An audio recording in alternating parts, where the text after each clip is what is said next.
누구나 기회가 주어진다면 자신의 생각을 강하게 주장하려 하지요. 그것이 생존에 유리하고 성과와 보람을 주기 때문입니다. 반갑습니다. 셋단자 798강입니다. 오늘은 피력할 연자를 중심으로 하는 5개 한자를 셋단자로 해석해 보겠습니다. 먼저 중심자로 사용될 피력할 연자입니다. 피력할 연자는 피력하다는 뜻이 있죠. 이 글자는 부수로만 사용되고 있습니다. 피력하다는 것은 생각한 것을 털어놓고 말하는 것이죠. 이 피력할 연자는 입구자와 다롤자로 구성되었습니다. 그 중에 입구자는 입을 말하는데 입 중에서도 말하는 기능을 강조하고 있습니다.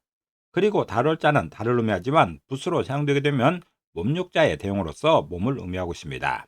그래서 피력할 연자는 몸에서 입은 피력한다 표현하고 있습니다. 다시 말해서 직접 자신의 입으로 자신의 생각을 말하는 그 모양을 피력할 연자로 설명하고 있습니다. 누구나 자신의 생각이 있고 자신의 연구한 바가 있으면 그것을 피력하고 싶어 합니다.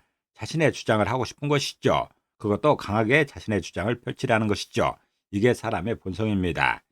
피력할 연자는 몸에서 입은 피력한다 표현하고 있습니다. 다시 말해서 직접 자신의 입으로 자신의 생각을 말하는 것, 그 모양이 피력할 연자입니다. 이때 피력하는 것은 자신의 이익에 관해서 말하는 것입니다. 또한 자신의 장점에 관해서 말하는 것이죠.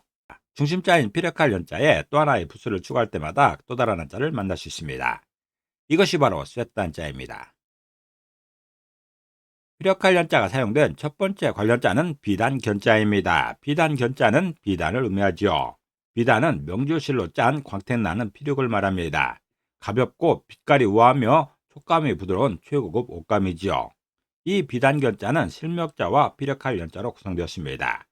그 중에 실명자는 시를 의미합니다. 피력할 연자는 피력하다는 뜻이 있고 주장하다, 말하다는 뜻이 있습니다. 그래서 비단견자는 실로 피력하는 게 비단이라 표현하고 있습니다.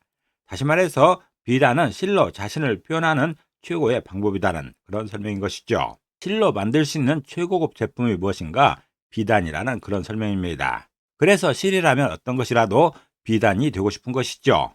실로 만들 수 있는 가장 고급스러운 옷감이 비단입니다. 이 비단이 실이 피력하는 그 제품인 것입니다.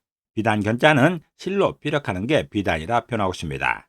다시 말해서 비단은 실로 자신을 표현하는 최고의 방법이라는 것이죠.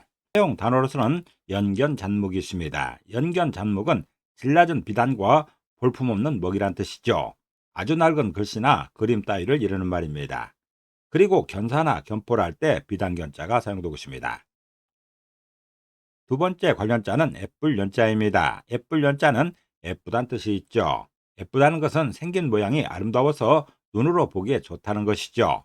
이 예쁠연자는 여자 여자와 피력할 연자로 구성되었습니다. 그 중에 여자 여자는 여자를 말한 것이고 피력할 연자는 피력하다는 뜻이 있습니다. 피력하다는 것은 주장하는 것입니다. 말하는 것이죠. 그래서 예쁠 연자는 여자로 피력하는 게 예쁨이라 표현하고 있습니다. 다시 말해서 예쁨이라는 것은 여자가 자신을 표현하는 최고의 방법이라는 것이죠. 누구나 비슷하겠지만 여자들은 특히 자기의 예쁨을 표현하는데 주저함이 없습니다. 화장을 하고 예쁜 옷을 입고 장신구로 장식하는 그 모든 절차들이 예쁨을 표현하기 위한 행동인 것이죠. 예쁠 연자는 여자로 피력되는 게 예쁨이라 표현하고 있습니다. 다시 말해서 예쁨은 여자가 자신을 표현하는 최고의 방법이라는 그런 설명입니다. 사용 단어로서는 오녀연 택서연이라는 말이 있습니다. 오녀연 택서연은 내 딸이 고와야 좋은 사위를 고를 수 있다는 뜻이죠. 내 것이 좋아야만 좋은 것을 요구할 수 있다는 그런 뜻입니다. 그리고 연용이나 변연이라 할 때 예쁠 연자가 사용되고 있습니다.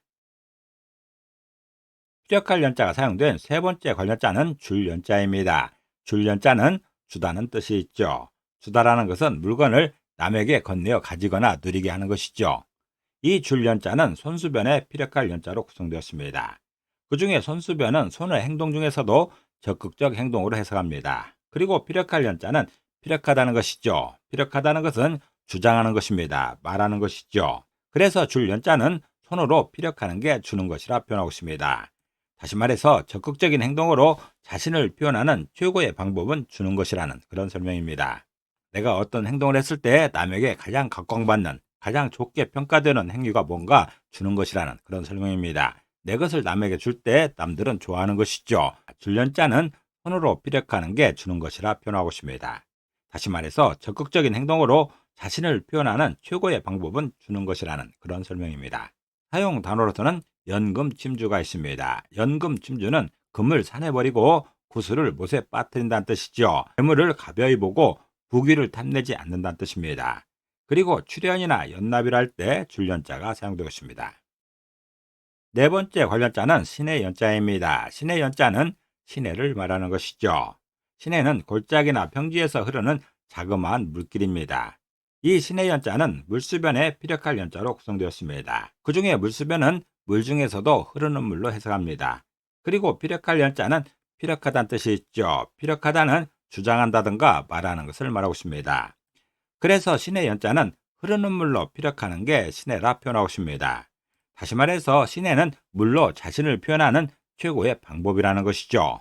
흐르는 물은 여러 종류가 있습니다. 아주 조금씩 흐르는 그런 물도 있고 시내처럼 적당히 흐르는 물도 있습니다. 그리고 강물처럼 거대하게 흐르는 물도 있죠. 신의 연자는 흐르는 물을 사람들이 사용하기에 적당한 정도가 신해라는 그런 설명입니다. 너무 크게 흐르는 물은 사람이 접근하여 사용하기 어려운 점이 많습니다. 그러나 신의 정도라면 여러 용도로 다양하게 사용할 수 있는 것이죠. 신의 연자는 사람들이 사용하기에 가장 적당한 물이 어떤 물인가 신해라는 그런 설명입니다. 신의 연자는 흐르는 물로 피력하는 게 신해라 표현하고 있습니다. 다시 말해서 신해는 흐르는 물을 사람들이 사용하기에 적당한 정도가 신해라는 그런 설명입니다. 사용 단어로서는 연해라는 말이 있습니다. 연해는 물방울과 티끌이라는 뜻이죠. 아주 작은 것을 이루는 말입니다. 그리고 연로나 연치라 할 때 신의 연자가 사용되고 있습니다. 피력할 연자가 사용된 다섯 번째 관련자는 성급할 견자입니다. 성급할 견자는 성급하다는 뜻이 있죠. 성급하다는 것은 성질이 몹시 급한 것입니다. 이 성급할 견자는 큰개견 부수에 피력할 연자로 구성되었습니다. 그 중에 큰개변 부수는 짐승을 총칭하는 부수입니다. 부수로만 사용되는 것이죠. 그리고 피력할 연자는 피력하다는 뜻이 있죠. 피력하다는 것은 주장하는 것입니다. 말하는 것이죠. 그래서 성급할 견자는 짐승으로 피력되는 게 성급이라 표현하고 있습니다. 다시 말해서 짐승의 특징을 표현하는 최고의 방법은 성급한 것이라는 그런 설명입니다. 사람과 짐승 사이에 가장 큰 차이가 무엇인가? 그 중에 하나가 인내와 성급입니다. 어떤 목적을 두고 오랫동안 기다리면서 그 목적을 따내는 그런 것이 사람의 성품인 것이고 성급하게 달라붙는 게 짐승의 특징인 것이죠. 성급할 견자는 짐승으로 피력되는 게 성급이라 표현하고 있습니다. 다시 말해서 성급은 짐승의 특징을 표현하는 최고의 방법이라고 설명하고 있습니다.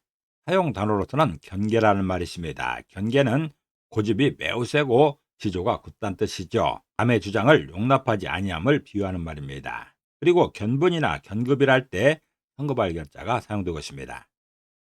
오늘은 셋단자 798강으로서 피력할 연자를 중심으로 하는 5개 한자를 셋단자로 해석해 봤습니다.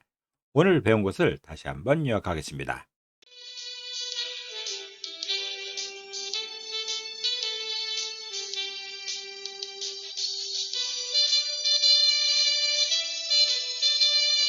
오늘도 평안을 기도합니다. 감사합니다.